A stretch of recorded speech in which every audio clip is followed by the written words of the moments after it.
Hey guys, it's Boki here with Janome Junkies, and in today's video, we're going to go over some of the common user errors that you might be making on your 500 or 550E.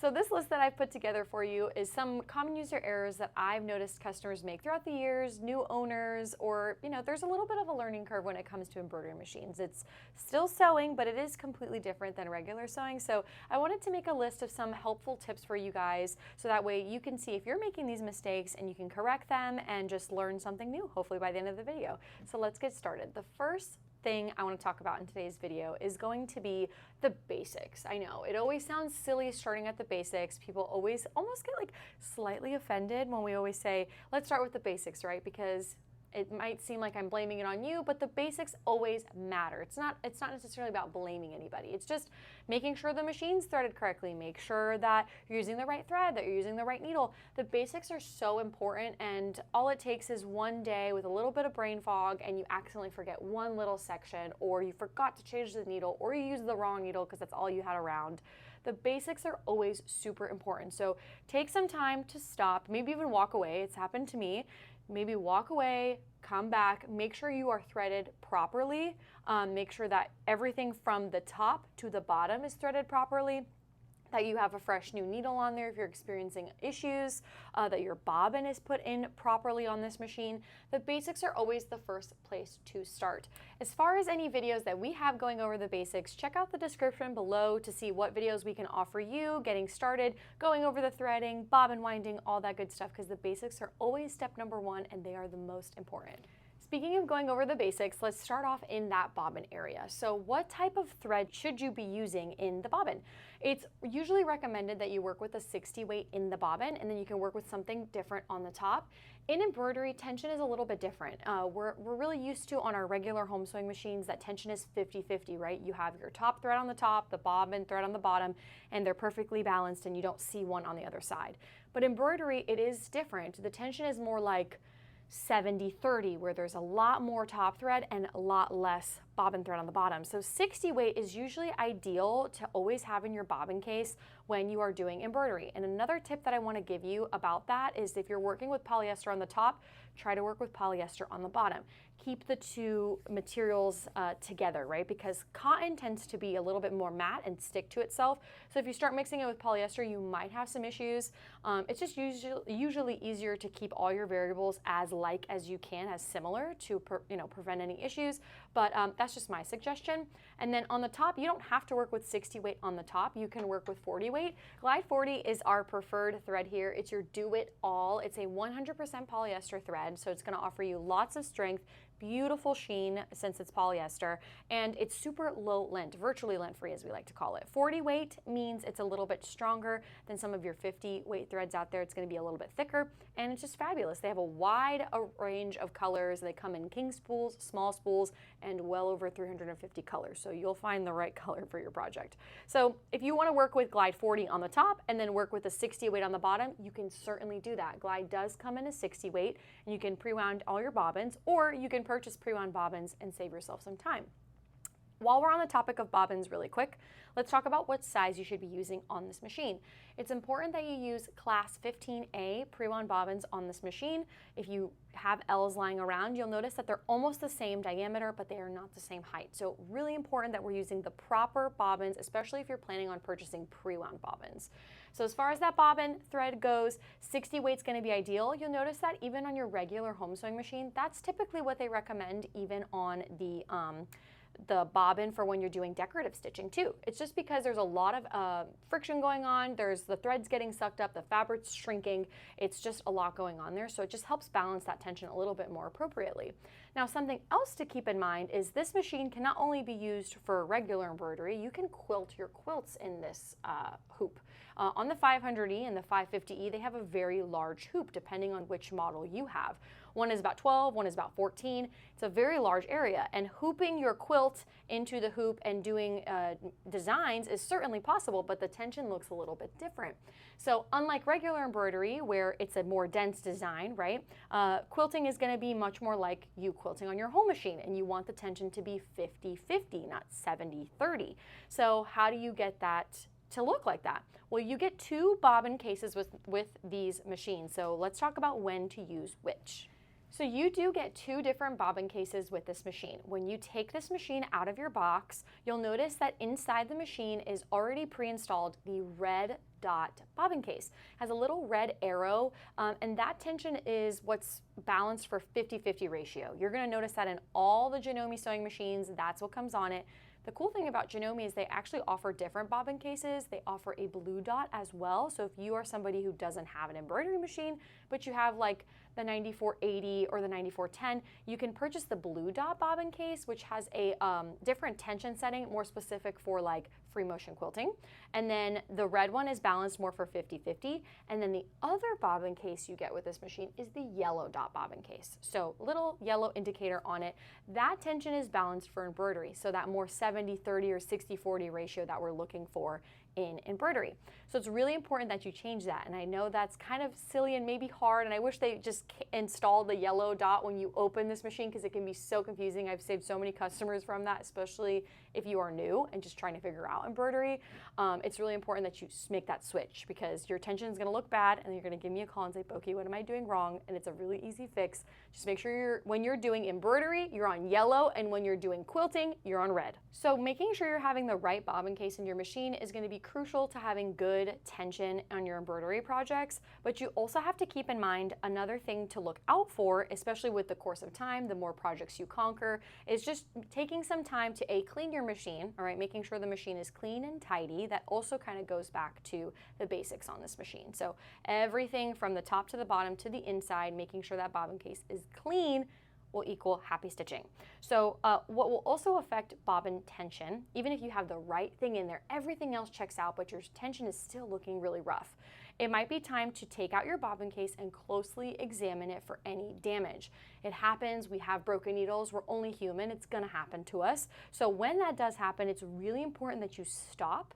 You take a second to try to find every little piece of that needle, because with these types of machines, that housing unit for the bobbin is plastic. So if there's a little metal piece in there and it's rubbing around while you're sewing, it's going to cause damage not only to the bobbin case, but to the housing unit as well. So you want to take that bobbin case out, closely examine the sides of the bobbin case, not just the top. You'll notice puncture holes if you sew over it, or if the bobbin case jerked out of position. There's a lot of things that can cause that, but you'll notice for puncture holes on the top, scuffs right on those edges of the top of the bobbin case. That's the most important area you want to look for any damage, because that's where the thread is physically rubbing up against the bobbin case.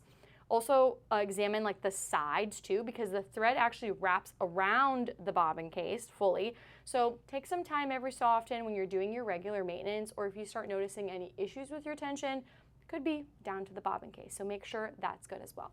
The next super important thing to do properly on this machine is use the right sewing machine needle. So the 500E, 550E use regular home sewing needles. So you can use Schmetz, you can use Oregon. I know Janome makes a couple of their own needles as well, so you can definitely use those, but let's talk about the sizing and style, because that's really important. Needles is a very vague category. It's like there's so many things, there's so many sizes. What do I use? What do I need? I'm going to reference a video that we have on our Junkies channel. While we're building this channel up, we still have lots of great videos that don't just apply to Juki machines on there. So go check that out. It'll be in the description below for you. It's a specific video just on the styles of needles, more specifically to Schmetz. So give that a watch, because that goes very deep into it. But for today's video, what needle should you be using? Let's keep it very simple. There's different styles of needles. There's quilting, there's embroidery, there's more specific things like metallic needles and jersey needles. So for embroidery, let's stick with embroidery. Let's keep it basic, right? Unless you start working with something very specific, like if you start working with stretchy materials, or if you start working with very delicate materials, that's when you're going to want to make those changes. But really, embroidery needles are designed for this type of motion, this high intensity type of sewing. Now, as far as the size goes, there's conflicting things out there. Some people say 75-11. Me personally, I like to recommend 80-12. I think 80-12 is a minimum for me.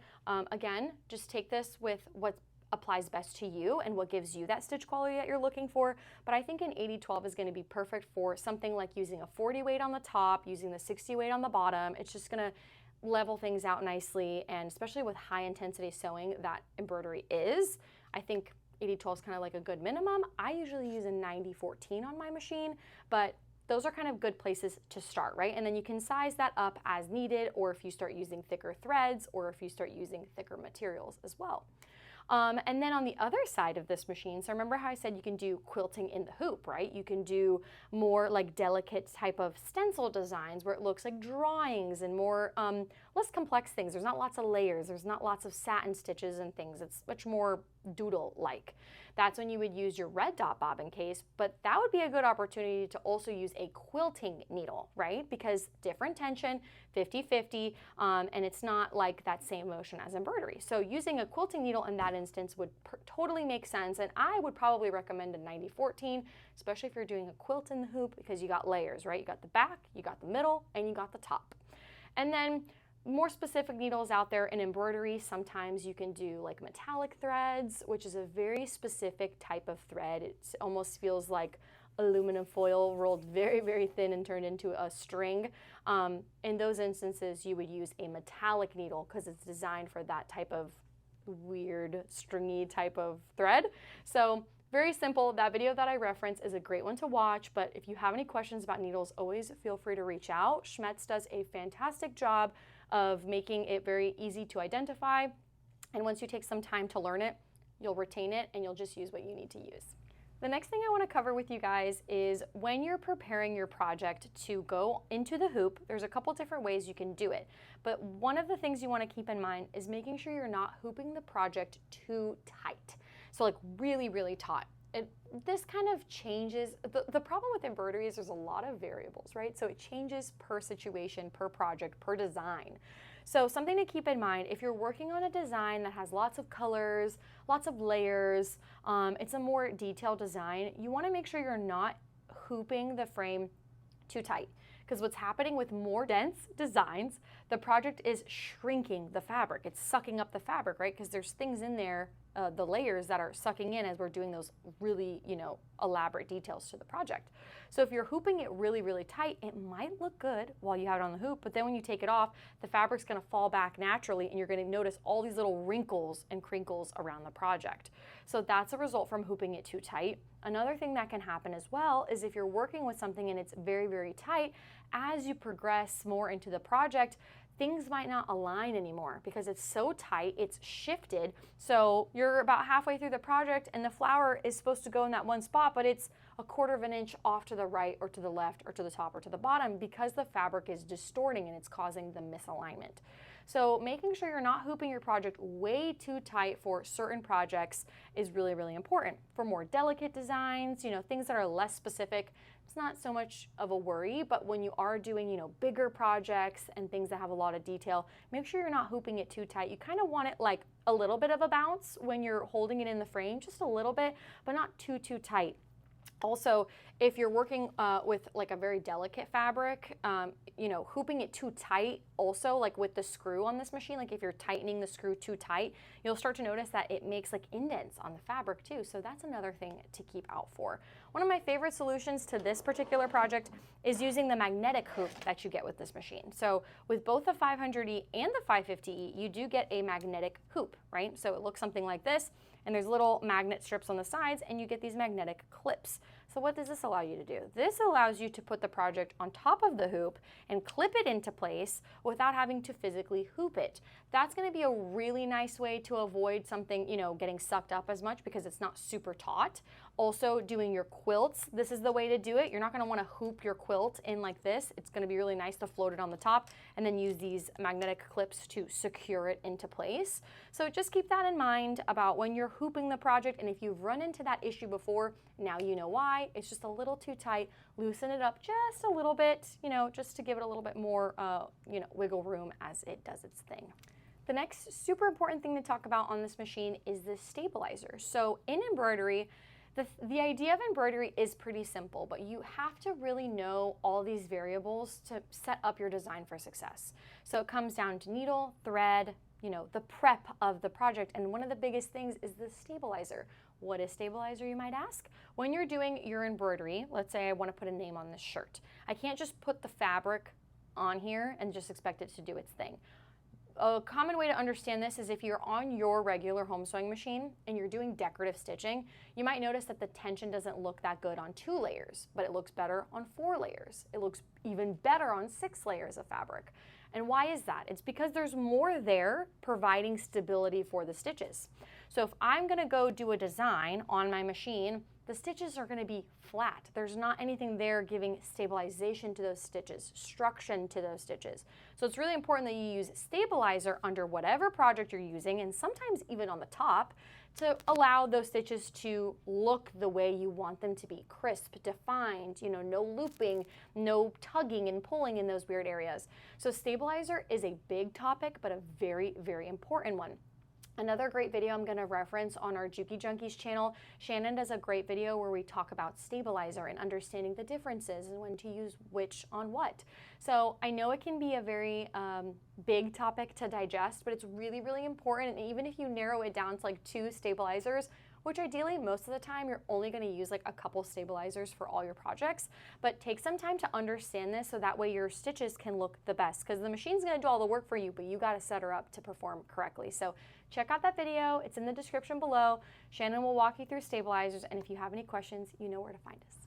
Last common user error is definitely going to be a really big one. It comes down to putting the designs on your screen, right? There can be a lot of issues here. The first thing we want to talk about is making sure that you're uploading the design in the correct format. So this machine is an embroidery machine, right? And it wants the files that you want to design in a specific format for the computer to be able to read it. With Janome machines, that format ends in .jef. It's a JEF file. So if you're trying to put a PDF on your USB stick or a PNG, those are not going to work. You can't take those designs. You're going to have to use some sort of software to format them into the right, you know, setup, because that's just an image, whereas a JEF file is recognizing the stitches. It knows what it needs to tell the machine to do those singular stitches, but a PDF is just a picture, right? It's just pixels all together. So keep that in mind. You have to have it in the right format, and if you want to convert that, you can either pay for somebody to do it for you or take the leap and learn how to do it on some sort of software. Now, another thing to keep in mind is you want to make sure that you're formatting your USB stick properly. So you have the JEF, how do I put it on the machine? We have a video where I walk you through how to format your USB stick from your computer to your machine. It's really simple. You plug it in and the machine makes the file folder for you. But you have to make sure you're putting it in the right spot. You go through a couple different folders and then you paste it, right? So watch that video. It'll be linked in the description below. Really important so that communicating to one another, right? The last thing that you want to keep in mind is if you're pulling up a design, right, and you're in your screen, your editing screen, and let's say I have a small hoop set. Let's just say it's 6x6. And I want to pull up a design that will fit on my machine, but it's 6x8, the design. It needs a hoop that's 6x8. If you are set on the machine to be in a 6x6 hoop and you're trying to pull up a bigger design, the machine is smart and it's not going to let you do something that will damage the machine, right?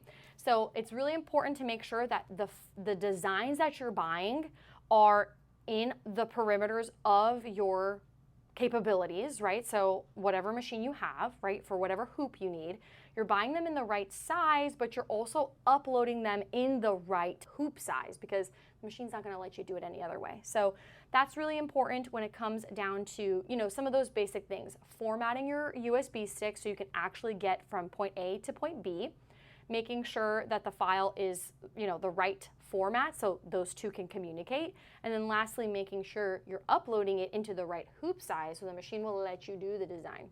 So lots of little steps here, but I promise you it sounds really complicated, but once you get the groove of it and you understand how you need to set yourself up for success from the computer to the machine, it'll be a lot easier. It'll be a walk through the park, I promise. So I hope you enjoyed. I hope that was a lot of great information for you. Take it in, make some notes, rewatch the video, and if you have any questions or concerns, feel free to reach out. We're always here to help. We are Janome Junkies and Junkies, so we specialize in a lot of machines and we care about you and setting you guys up for success. So feel free to reach out via email, by phone, whatever is more convenient for you, you know where to find us. It's in the description below. Give this video a little thumbs up if you enjoyed today's content. We're going to be doing a lot more things on the embroidery machine, so keep an eye out. Make sure you're subscribed to the channel because Shannon's going to be deep diving into this much more, walking you through navigations. We call them our deep dive videos, so you're going to really learn a lot through those series, so you don't want to miss it. I'll see you guys real soon and have a great day. Bye.